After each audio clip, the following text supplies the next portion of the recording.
আমাদের পাশের ফ্ল্যাটে নতুন একটি ভাড়াটিয়া এসেছে, কিন্তু তারা যেন কেমন টাইপের, মানে সারাদিন ঘরবন্দি থাকে, কারোর সাথেই কথা বলে না।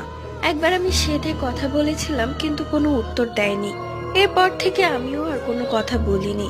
কিন্তু একটা জিনিস ভাবতেই হয়, রাত 2টার দিকে সেই ফ্ল্যাট থেকে এমন সব বিকট বিকট শব্দ আসে, মনে হয় কেউ যেন চাপাটি দিয়ে মাংস কাটছে।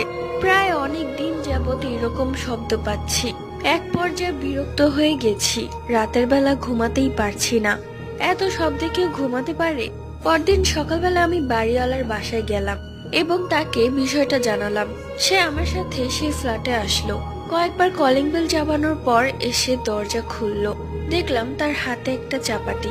কোনো কথা না বলে আমরা তাকে সরিয়ে ঘরের ভেতর ঢুকলাম। গিয়ে দেখি দুটো বাচ্চার মাথার নিচে পড়ে আছে।